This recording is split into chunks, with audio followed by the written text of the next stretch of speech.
നിനക്കിപ്പോൾ എന്താ കഴിക്കാൻ തോന്നണേ? എനിക്കല്ല ചോറും മീൻ വറുത്തു. അതിൻ്റെ കൂടെ നല്ല തേങ്ങാ ചമ്മന്തി, ഒരു പപ്പടവും ഇച്ചിരി അച്ചാറും പിന്നെ നല്ല തേങ്ങാപ്പാലിൽ മാങ്ങിയിട്ട മീൻകറി എങ്ങനെയുണ്ടാവും? പൊളിക്കും. Hello, welcome back to our channel. തുടക്കത്തിൽ കേട്ടതുപോലെ തന്നെയാണ് കേട്ടോ ഇന്നത്തെ വീഡിയോ. ഇൻസ്റ്റഗ്രാമിൽ കണ്ടതാണ് ആ ഒരു റീല്.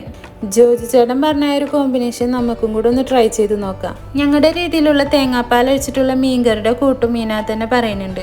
നമ്മുടെ ചാനൽ ആദ്യമായിട്ട് കാണുന്നവരുണ്ടെന്നുണ്ടെങ്കിൽ ഒന്ന് സബ്സ്ക്രൈബ് ചെയ്തേക്കണേ. അതുപോലെ നിങ്ങളുടെ ഫ്രണ്ട്സിനും ഫാമിലിക്കും ഒന്ന് ഷെയർ ചെയ്ത് കൊടുത്തേക്കണേ.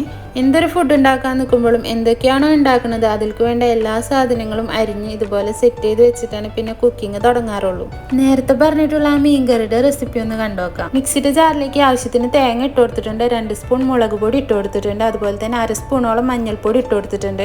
ഉലുവയുടെ പൊടി ഉണ്ടെന്നുണ്ടെങ്കിൽ പൊടി ഇട്ട് കൊടുക്കുക. ഇവിടെ പൊടി ഇപ്പോൾ പൊടിച്ച് വെച്ചത് കഴിഞ്ഞതുകൊണ്ട് ഞാൻ കുറച്ച് ഉലുവയും കൂടി ഇട്ട് കൊടുത്തിട്ടുണ്ട്. ഇനി ഇത് നല്ല പേസ്റ്റ് പോലെ അരച്ചെടുക്കണം. അതിന് വേണ്ടിയിട്ട് കുറച്ച് വെള്ളം കൂടി ഒഴിച്ചു കൊടുത്തിട്ടുണ്ട്. അപ്പോൾ ഇതാ ഇവിടെ നന്നായിട്ട് അരച്ചെടുത്തിട്ടുണ്ട്. ഇനി ഇത് നമുക്ക് അരിച്ചെടുക്കണം.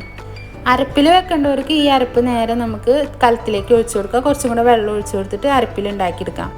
അരപ്പിൽ ചെയ്തെടുക്കുന്നതിനേക്കാളും എന്തുകൊണ്ടും ടേസ്റ്റ് ആയിട്ടുള്ളത് പാലിൽ ചെയ്തെടുക്കുന്നതാണ്. ആ മൂടി ഒന്ന് കഴുകിയിട്ട് ആ വെള്ളം കൂടെ അതിനകത്ത് ഒഴിച്ചു കൊടുത്തിട്ടുണ്ട്.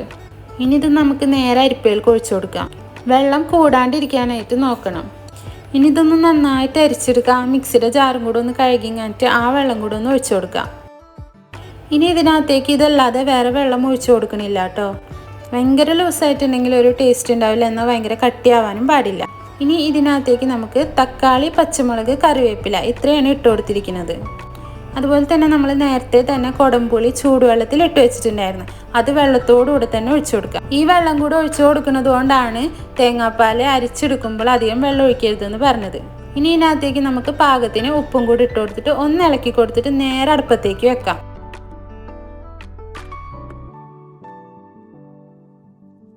ഇനി ഈ അരപ്പ് നന്നായിട്ടൊന്ന് വെന്ത് കിട്ടണം. ഇതിവിടെ കിടന്ന് നന്നായിട്ടൊന്ന് തിളക്കട്ടെ.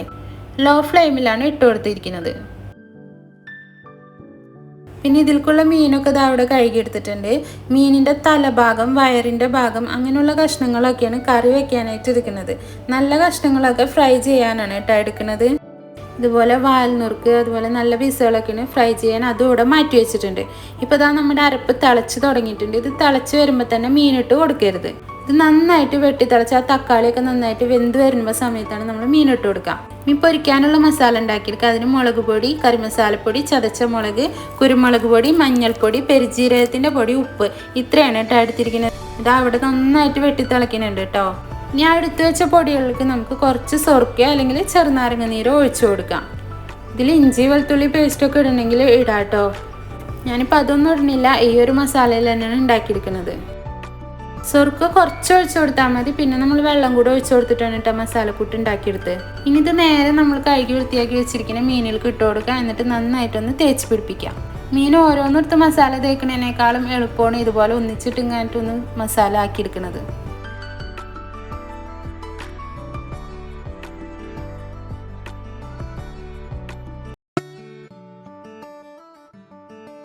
ഇനി ഇത് നമുക്ക് നേരെ ഒരു പാത്രത്തിലേക്ക് വെച്ച് കഴിഞ്ഞിട്ട് നേരെ ഫ്രിഡ്ജിലേക്ക് വെച്ച് കൊടുക്കാം. അവസാനം മീൻ പൊരിക്കാൻ നിൽക്കുന്നതാണ് നല്ലത്. അപ്പോഴത്തേനും ആ മീനിൽക്ക് ആ മസാല ഒക്കെ നന്നായിട്ട് പിടിച്ചിട്ടുണ്ടാകും. എങ്ങനെ എന്നാലും ഒരു അരമണിക്കൂറെങ്കിലും മീൻ മസാല തേച്ച് വെക്കണം കേട്ടോ.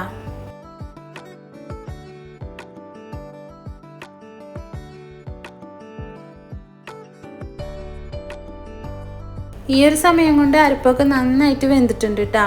ആ ഒരു അരപ്പിൻ്റെ പച്ചക്കുത്തും പോയി കിട്ടിയിട്ടുണ്ടാവും. അതുപോലെ തന്നെ തക്കാളിയൊക്കെ നന്നായിട്ട് വെന്തുടയുന്ന ഒരു സമയമില്ലേ, ആ ഒരു പരുവത്തിലാണ് നമ്മൾ ഒന്ന് ഇളക്കി കൊടുത്തിട്ട് ഒന്ന് ഉപ്പ് നോക്കാം. പോരാന്നുണ്ടെങ്കിൽ ഉപ്പും കൂടി ഇട്ട് കൊടുക്കാം.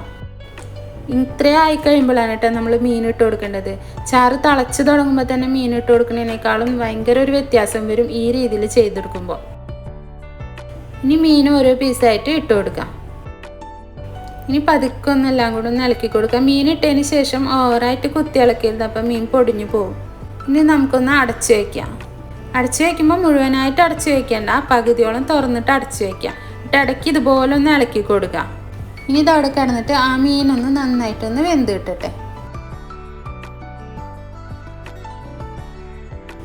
മീനൊക്കെ നന്നായിട്ട് വെന്തിട്ടുണ്ട്. ഇനി ഈ സമയത്ത് നമുക്ക് ഗ്യാസ് ഓഫ് ചെയ്യാം. ഇനി ഇത് നമുക്കൊന്ന് താളിച്ചെടുക്കുകയേ വേണ്ടൂ. ഇനി നമുക്ക് നാളികേര ചമ്മന്തി ഉണ്ടാക്കാം. ഒരു സിമ്പിളായിട്ടുള്ള ചമ്മന്തിയാണ് കേട്ടോ. അധികം സാധനങ്ങളൊന്നും ഇതിനകത്ത് ഇട്ടിട്ടില്ല. തേങ്ങ എടുത്തിട്ടുണ്ട്, ചെറിയുള്ളി എടുത്തിട്ടുണ്ട്, പച്ചമുളക് എടുത്തിട്ടുണ്ട്, കാന്താരി മുളക് ഉണ്ടെങ്കിൽ അതായാലും എടുക്കാം. ഇനി ഇതൊന്ന് അരച്ചെടുക്കാം കേട്ടോ. ഇനി പുളിക്ക് വേണമെന്നുണ്ടെങ്കിൽ ഒന്നില്ലെങ്കിൽ മാങ്ങ ചേർത്ത് കൊടുക്കാം, അല്ലാന്നുണ്ടെങ്കിൽ ഈ ചമ്മന്തി അരച്ചതിന് ശേഷം ഒരു തുള്ളി സോർക്ക് ഒഴിച്ചു കൊടുത്താൽ മതി. ഈ ഒരു ചമ്മന്തിയിൽ കോൽപ്പുളി ചേർക്കൂല, ഉണക്കമുളകൊക്കെ ഇട്ട് ഉണ്ടാക്കുന്ന ചമ്മന്തിയിലാണ് കോൽപ്പുളി ചേർക്കുക കേട്ടോ. അങ്ങനെ ഇതാ ഇവിടെ നാളികേര ചമ്മന്തിയും റെഡി ആയിട്ടുണ്ട്.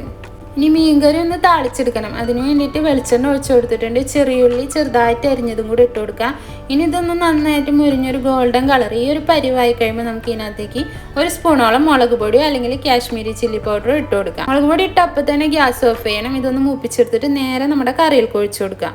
ഇപ്പം തേങ്ങാപ്പാൽ വെച്ചിട്ടുള്ള മീൻകറി ഇവിടെ റെഡി ആയിട്ടുണ്ട്. എന്തായാലും എല്ലാവരും ഒന്ന് ഉണ്ടാക്കി നോക്കിട്ടാ. ഇനി അതേ ഫ്രൈ പാനിൽ തന്നെ കുറച്ച് വെളിച്ചെണ്ണ ഒഴിച്ചു കൊടുക്കുക. നമ്മുടെ മീനൊക്കെ നന്നായിട്ട് മസാല പിടിച്ചിട്ടുണ്ട്. ഈ ഒരു സമയം കൊണ്ട് മീൻ ഓരോന്നായിട്ട് ഇതിനകത്തേക്ക് ഇട്ട് കൊടുക്കാം. ചോറ് വെക്കുന്നത് മാത്രം കാണിക്കാൻ വിട്ടുപോയിട്ടുണ്ടായിരുന്നു. ചോറ് വെച്ചതല്ല, ചോറ് വെക്കുമ്പോൾ 2 ദിവസത്തേക്കുള്ള ചോറ് ഒന്നിച്ചാണ് വെക്കാറ്. അപ്പം ഇന്നലെ ചോറ് വെച്ചതിൽ ബാക്കിയുള്ളത് ആവി കയറ്റാനായിട്ട് വെച്ചിട്ടുണ്ട്. അപ്പോഴത്തേനും മീനിൻ്റെ ഒരു സൈഡ് വെന്തിട്ടുണ്ട്. അത് ഇതുപോലെ ഒന്ന് പതുക്കെ മറിച്ചിട്ട് കൊടുക്കാം.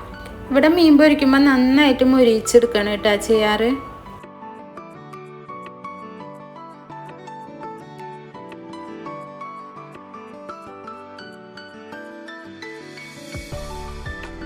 അങ്ങനെ 2 സൈഡും നന്നായിട്ട് മുരിഞ്ഞ് വന്നിട്ടുണ്ട്. ഇനി ഇത് നമുക്ക് ഇതിൽ നിന്ന് മാറ്റിയെടുക്കാം.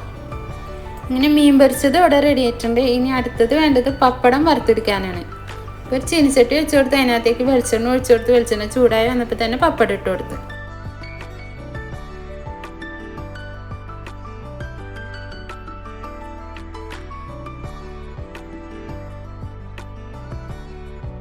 അങ്ങനെ ഇതാ പപ്പടമൊക്കെ ഇവിടെ വറുത്തെടുത്ത് കഴിഞ്ഞിട്ടുണ്ട്. തുടക്കത്തിൽ കേട്ടിട്ടുള്ള ആ ഒരു കോമ്പോയിൽക്കുള്ള എല്ലാം ഇവിടെ റെഡി ആയിട്ടുണ്ട്. അച്ചാറിന് പകരം മുളക് ഉപ്പിലിട്ടതാണ് കേട്ടോ എടുത്തിരിക്കുന്നത്. അത് നാടൻ മുളകാണ്. വീട്ടിലുണ്ടായിട്ടുള്ള കാന്താരി മുളക് ഉപ്പിലിട്ടേക്കുന്നതാണ് അത്. എല്ലാം ആയ സ്ഥിതിക്ക് ഇനി ചോറ് നമുക്ക് നേരെ പ്ലേറ്റിലേക്ക് വിളമ്പാം.